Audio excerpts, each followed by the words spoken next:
ಪರಂಪರೆಯ ನವಕುಸುಮ ಗಿರೀಶ ಕಾರ್ನಾಡ. ಟಿ.ಎಸ್. ಗೋಪಾಲ್. ಗಿರೀಶ ಕಾರ್ನಾಡ. ಜಗಳದ ಅನುಬಂಧ. ಈಗ ನಾನು ಹೇಳುತ್ತಿರುವುದು ಸಾವಿರಾರು ವರ್ಷಗಳಷ್ಟು ಹಿಂದಿನ ಕಥೆ. ಇಬ್ಬರು ಗೆಳತಿಯರ ಕಥೆ.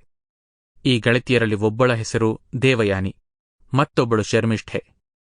ದೇವಯಾನಿ ರಾಕ್ಷಸಗುರು ಶುಕ್ರಾಚಾರ್ಯರ ಮಗಳು. ಶರ್ಮಿಷ್ಠೆ ರಾಕ್ಷಸರಾಜ ವೃಷಪರ್ವನ ಮಗಳು. ಇವರಿಬ್ಬರೂ ಒಮ್ಮೆ ನದಿಗೆ ಈಜಾಡಲು ಹೋಗಿರುತ್ತಾರೆ. ಹಿಂತಿರುಗಿ ದಡಕ್ಕೆ ಬಂದು ಬಟ್ಟೆಗಳನ್ನು ಧರಿಸಿಕೊಳ್ಳುವಾಗ ಅವರ ಬಟ್ಟೆಗಳು ಅದಲು ಬದಲಾಗಿರುತ್ತವೆ. ಈ ಚಿಕ್ಕ ವಿಷಯವನ್ನೇ ದೊಡ್ಡದು ಮಾಡಿಕೊಂಡು ಇಬ್ಬರೂ ಜಗಳವಾಡುತ್ತಾರೆ. ಸಿಟ್ಟಿನ ಭರದಲ್ಲಿ ಶರ್ಮಿಷ್ಠೆ ದೇವಯಾನಿಯನ್ನು ಎಳೆದೊಯ್ದು ಅಲ್ಲೇ ಹತ್ತಿರವಿದ್ದ ಹಾಳು ಬಾವಿಯೊಂದಕ್ಕೆ ದೂಡಿ ಹೋಗುತ್ತಾಳೆ. ಅನಿರೀಕ್ಷಿತವಾಗಿ ಚಂದ್ರವಂಶದ ರಾಜ ಯಯಾತಿ ಆ ದಾರಿಯಲ್ಲಿ ಬರುತ್ತಾನೆ. ಬಾವಿಯಲ್ಲಿ ಬಿದ್ದಿದ್ದ ದೇವಯಾನಿಯ ಕೂಗನ್ನು ಕೇಳಿ ಅವಳ ಕೈ ಹಿಡಿದೆತ್ತಿ ರಕ್ಷಿಸುತ್ತಾನೆ.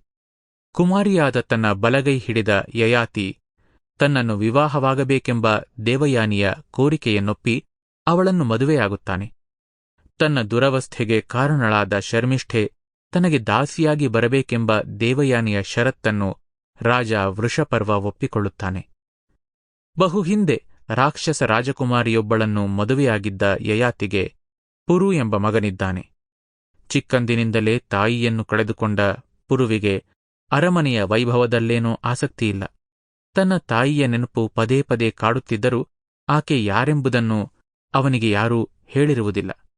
ಗುರುಕುಲದಲ್ಲಿ ವಿದ್ಯಾಭ್ಯಾಸ ಮುಗಿಸಿ ಬರುವಾಗ ಅವನಿಗೆ ಚಿತ್ರಲೇಖೆ ಎಂಬ ರಾಜಕುಮಾರಿಯೊಡನೆ ಮದುವೆಯಾಗುತ್ತದೆ. ಪುರು ಶೂರನಲ್ಲವೆಂದು ಚಿತ್ರಲೇಖೆಗೆ ಬೇಸರವಿದ್ದರೂ ಚಂದ್ರವಂಶದ ರಾಜನಾಗಲಿರುವ ಕಾರಣಕ್ಕಾಗಿ ಅವನನ್ನು ಮದುವೆಯಾಗಬೇಕಾಗುತ್ತದೆ. ಪುರು ಚಿತ್ರಲೇಖೆಯರು ನಗರಕ್ಕೆ ಹಿಂತಿರುಗುವ ದಿನ ಅವರ ಸ್ವಾಗತಕ್ಕಾಗಿ ಸಿದ್ಧತೆಗಳು ನಡೆದಿರುವಲ್ಲಿ ದೇವಯಾನಿ ಶರ್ಮಿಷ್ಠೆಯರ ನಡುವೆ ವಾಗ್ವಾದ ಮೊದಲಾಗುತ್ತದೆ. ಶರ್ಮಿಷ್ಠೆಯ ಚುಚ್ಚುಮಾತುಗಳಿಂದ ನೊಂದ ದೇವಯಾನಿಯನ್ನು ಸಂತೈಸುವ ಯಯಾತಿ ಆ ಸೂಜಿನಾಲಗೆಯ ಶರ್ಮಿಷ್ಠೆಯನ್ನು ತನ್ನೊಡನೆ ಇಟ್ಟುಕೊಳ್ಳಬೇಕೆನ್ನುವ ದೇವಯಾನಿಯ ಹಠದ ಬಗೆಗೆ ಅಚ್ಚರಿ ವ್ಯಕ್ತಪಡಿಸುತ್ತಾನೆ. ಪುರು ನಗರಕ್ಕೆ ಬರುತ್ತಿರುವ ಈ ಶುಭ ಸಂದರ್ಭದಲ್ಲಿ ಶರ್ಮಿಷ್ಠೆಯಿಂದ ಯಾವ ಗದ್ದಲಕ್ಕೂ ಅವಕಾಶವಾಗಬಾರದೆಂದು ಶರ್ಮಿಷ್ಠೆಗೆ ಎಚ್ಚರಿಕೆ ನೀಡುವುದಕ್ಕಾಗಿ ಯಯಾತಿ ಅವಳನ್ನು ಕರೆಸುತ್ತಾನೆ. ದೇವಯಾನಿಯ ಅಹಂಕಾರದ ದೆಸೆಯಿಂದಲೇ ತನಗೆ ಹೀಗೆ ದಾಸಿಯಾಗುವ ಶಿಕ್ಷೆ ಪ್ರಾಪ್ತವಾಯಿತೆಂದು ದುಃಖಿಸುವ ಶರ್ಮಿಷ್ಠೆಯ ಬಗೆಗೆ ಯಯಾತಿಗೆ ಅನುಕಂಪ ಮೂಡುತ್ತದೆ.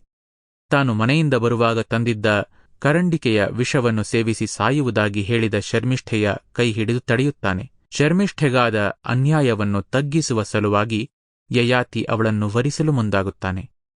ಯಯಾತಿ ಶರ್ಮಿಷ್ಠೆಯರ ಸಂಬಂಧ ದೇವಯಾನಿಯನ್ನು ಕೆರಳಿಸುತ್ತದೆ. ರೋಷದಿಂದ ತನ್ನ ತಂದೆಯ ಮನೆಯತ್ತ ಹೊರಟು ನಿಂತ ಅವಳಿಗೆ ಶುಕ್ರಾಚಾರ್ಯರೇ ಪುರುವನ್ನು ಕಾಣಲು ನಗರಕ್ಕೆ ಬಂದಿರುವ ವಿಷಯ ತಿಳಿಯುತ್ತದೆ. ಅವರಲ್ಲಿಗೆ ಹೋಗಿ ತನಗಾದ ಅನ್ಯಾಯವನ್ನು ಹೇಳಿಕೊಳ್ಳುತ್ತಾಳೆ. ವಿಷಯ ತಿಳಿದ ಶುಕ್ರಾಚಾರ್ಯರು ಆ ದಿನ ರಾತ್ರಿಯೊಳಗೆ ಮುದುಕನಾಗುವಂತೆ ಯಯಾತಿಗೆ ಶಾಪ ಕೊಡುತ್ತಾರೆ. ಅವರಲ್ಲಿಗೆ ಹೋದ ಶರ್ಮಿಷ್ಠೆ ಶಾಪವನ್ನು ಹಿಂತೆಗೆದುಕೊಳ್ಳುವಂತೆ ಬೇಡಿದರೂ ಪ್ರಯೋಜನವಾಗುವುದಿಲ್ಲ.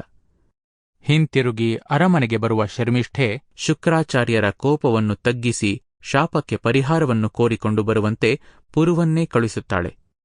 ಅಷ್ಟರಲ್ಲಿ ಯಯಾತಿಯ ವೃದ್ಧಾಪ್ಯವನ್ನು ಸ್ವೀಕರಿಸಲು ಯಾರಾದರೂ ತರುಣನೊಬ್ಬ ದೊರೆತರೆ ಯಯಾತಿಯ ತಾರುಣ್ಯ ಉಳಿಯುತ್ತದೆ ಎಂದು ಶುಕ್ರಾಚಾರ್ಯರು ಪರಿಹಾರ ಸೂಚಿಸಿ ದೇವಯಾನಿಯೊಡನೆ ಹೊರಟು ಹೋಗಿರುತ್ತಾರೆ.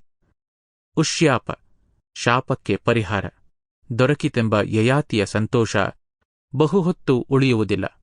ಅವನ ಸೇವಕರಾಗಲಿ ಪ್ರಜೆಗಳಾಗಲಿ ಅರ್ಧ ರಾಜ್ಯವನ್ನೇ ಕೊಡುತ್ತೇನೆಂದರೂ ವೃದ್ಧಾಪ್ಯವನ್ನು ಸ್ವೀಕರಿಸಲು ಮುಂದೆ ಬರುವುದಿಲ್ಲ. ಕೊನೆಗೆ ಪುರುವೇ ತನ್ನ ತಂದೆಯ ಶಾಪವನ್ನು ಹೊರಲು ಸಿದ್ಧನಾಗುತ್ತಾನೆ. ಯಯಾತಿಯ ಇಷ್ಟಕ್ಕೆ ವಿರುದ್ಧವಾಗಿ ಪುರು ಅವನ ವೃದ್ಧಾಪ್ಯವನ್ನು ಸ್ವೀಕರಿಸಿದ್ದನ್ನು ಕೇಳಿ ಪುರುವಿನ ಹೆಂಡತಿ ಚಿತ್ರಲೇಖೆ ಸಂತಸಗೊಳ್ಳುತ್ತಾಳೆ.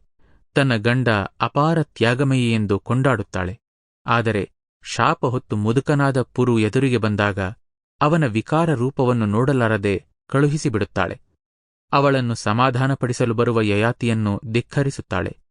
ತನ್ನ ಗಂಡನ ಯೌವನವನ್ನು ಕಸಿದುಕೊಂಡ ಯಯಾತಿಯೇ ತನ್ನನ್ನು ಮದುವೆಯಾಗಬೇಕು, ಇಲ್ಲವೇ ಪುರುವಿಗೆ Sample complete. Ready to continue?